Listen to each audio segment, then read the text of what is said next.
राजस्थान की सियासत में एक बहुत ही दिलचस्प प्रयोग हो रहा है। सोचिए, एक ऐसा नेता जो पहली बार विधायक बना, उसे सीधे मुख्यमंत्री की कुर्सी मिल गई। तो आज हम इसी भजन लाल शर्मा सरकार के पहले 2 सालों के काम का हिसाब किताब देखने वाले हैं। चलिए पता लगाते हैं कि ये प्रयोग आखिर कितना कामयाब रहा। और यही सोच है राजस्थान के नए मुख्यमंत्री भजन लाल शर्मा की। उनका मानना है कि विकास सबके लिए होता है, इसमें कोई भेदभाव नहीं होता। अच्छी बात है ना? लेकिन बात यह है कि भारत के सबसे बड़े राज्यों में से एक को चलाना क्या वाकई इतना सीधा है? यही वो सवाल है जो उनके पूरे कार्यकाल पर छाया रहेगा। देखिए, दिसंबर 2023 में जब भजन लाल शर्मा को चुना गया तो सब हैरान रह गए थे। एक ऐसा नेता जिसे विधायकी का कोई पुराना अनुभव नहीं, उसे सीधे इतने बड़े और राजनीतिक तौर पर इतने पेचीदा राज्य की कमान सौंप दी गई। तो सवाल उठना तो लाजमी था कि क्या ये नया चेहरा एक नई सुबह लाएगा या फिर अनुभव की कमी कहीं भारी पड़ जाएगी? और चुनौती को ठीक से समझने के लिए जरा राजस्थान के सियासी मिजाज पर नजर डालते हैं। ये देखिए, 1998 से लेकर अब तक, मतलब 25 साल से ज्यादा हो गए, यहाँ की जनता ने किसी भी सरकार को दोबारा मौका नहीं दिया है। एक बार कांग्रेस तो अगली बार बीजेपी। ये एक रिवॉल्विंग डोर जैसा बन गया है। अब इस ट्रेंड को, इस परंपरा को तोड़ना किसी भी सीएम के लिए बहुत बहुत बड़ी चुनौती है। तो ठीक है, आज की इस विश्लेषण में हम किन किन बातों पर गौर करेंगे, आइए फटाफट देख लेते हैं।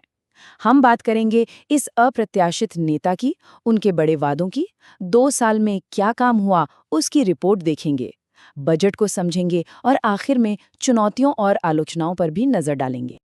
तो जब शर्मा सरकार ने सत्ता संभाली तो उनके सामने कुछ बड़ी चुनौतियां पहले से ही मुंह बाए खड़ी थीं। ये वो मुद्दे थे जो उन्हें पिछली सरकार से विरासत में मिले थे। और ये चुनौतियां थीं, सबसे पहले तो पानी का गंभीर संकट, फिर राज्य में निवेश लाना और नौकरियां पैदा करना, भ्रष्टाचार, खास तौर पर ये जो पेपर लीक का मामला है उसे खत्म करना, और पूरे राज्य में कानून व्यवस्था को दुरुस्त करना। तो ये 4 बड़े वादे थे और इन्हीं पैमानों पर इस सरकार के काम को परखा जाना था। तो चलिए 2 साल बाद अब सरकार का खुद का रिपोर्ट कार्ड देखते हैं। आखिर वो खुद अपनी कौन सी उपलब्धियां गिना रही है। पानी के मुद्दे पर सरकार अपनी सबसे बड़ी जीत बताती है ERCP को। इसका मतलब है ईस्टर्न राजस्थान कैनाल प्रोजेक्ट। ये एक बहुत ही अहम प्रोजेक्ट है जिससे 17 जिलों को पानी मिलना है। ये सालों से अटका हुआ था, लेकिन सरकार का दावा है कि उन्होंने मध्य प्रदेश के साथ विवाद सुलझाकर इसे राष्ट्रीय प्रोजेक्ट का दर्जा दिलवा दिया है।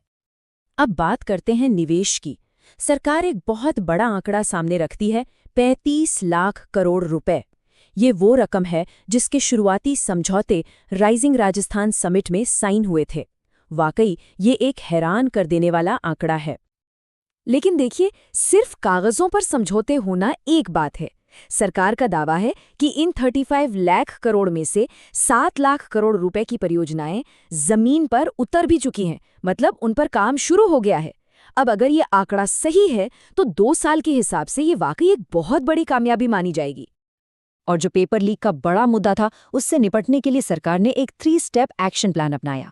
पहला, एक SIT यानी स्पेशल इन्वेस्टिगेशन टीम बनाई गई। दूसरा, जो भर्ती करने वाली संस्था है, पब्लिक सर्विस कमीशन, उसमें सुधार किए गए। और तीसरा, और शायद सबसे अहम, कानून को इतना सख्त बनाया गया कि दोषियों को उम्र कैद तक हो सकती है। जहां तक नौकरियों की बात है तो सरकार का कहना है कि 1 लाख नौकरियां दी जा चुकी हैं, और इतना ही नहीं, करीब 1.5 लाख और भर्तियों की प्रक्रिया अभी चल रही है। तो ये तो हो गई सरकार के दावे, लेकिन कहते हैं ना, फॉलो द मनी। किसी भी सरकार की असली प्राथमिकताएं तो उसके बजट में ही दिखती हैं। तो चलिए अब जरा राजस्थान के बजट का पोस्टमार्टम करते हैं। और हाँ, इस विश्लेषण के लिए जो भी आंकड़े हम देख रहे हैं वो PRS लेजिस्लेटिव रिसर्च से लिए गए हैं। ये एक इंडिपेंडेंट संस्था है जो सरकारी नीतियों और बजट का विश्लेषण करती है, ताकि हमें एक साफ और निष्पक्ष तस्वीर मिल सके। तो चलिए सबसे पहले देखते हैं कि राजस्थान की अर्थव्यवस्था आज कहाँ खड़ी है। फिलहाल राज्य की GSDP यानी ग्रॉस स्टेट डोमेस्टिक प्रोडक्ट करीब $197 बिलियन है। ये हमारा स्टार्टिंग पॉइंट है। और यहाँ से सरकार का पहला लक्ष्य है 2030 तक इस आंकड़े को लगभग दोगुना करके $350 बिलियन तक ले जाना। ये एक बहुत बड़ा और महत्वाकांक्षी टारगेट है। लेकिन असली विजन तो और भी बड़ा है। लॉन्ग टर्म टारगेट है 2047 का, जब देश की आज़ादी के 100 साल होंगे। तब तक राजस्थान की अर्थव्यवस्था को $4.3 ट्रिलियन तक पहुंचाने का लक्ष्य रखा गया है। मतलब एक जबरदस्त आर्थिक कायापलट।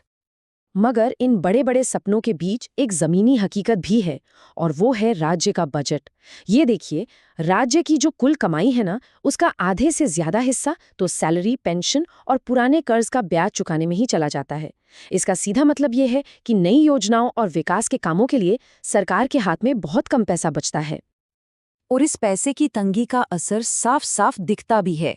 जैसे ये चार्ट देखिए, खेती किसानी जो कि इतना जरूरी सेक्टर है, उस पर राजस्थान का खर्च देश के बाकी राज्यों के औसत से भी कम है। ये वाकई एक सोचने वाली बात है।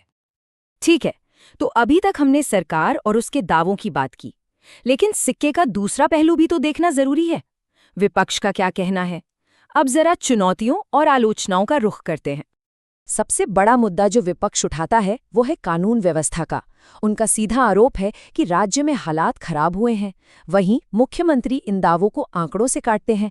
उनका कहना है कि महिलाओं के खिलाफ अपराध 9% से ज्यादा घटे हैं और सजा दिलाने की दर भी 42% से बढ़कर 60% हो गई है। सरकार का ये भी कहना है कि उसने 24 महीनों में उतना काम कर दिखाया जितना पिछली सरकार 5 साल में नहीं कर पाई। और जो भी अंदरूनी कलह या अस्थिरता की बातें हैं, उन्हें सरकार बेबुनियाद आरोप बताकर खारिज करती है। तो हम वापस उसी बड़े सवाल पर आ जाते हैं जहां से हमने शुरुआत की थी। राजस्थान में पिछले 2 दशकों से हर बार सरकार बदलने का जो रिवाज चला आ रहा है, क्या भजनलाल शर्मा सरकार का ये रिपोर्ट कार्ड मतदाताओं को उस रिवाज को तोड़ने के लिए मना पाएगा? इसका जवाब तो खैर अगला चुनाव ही देगा।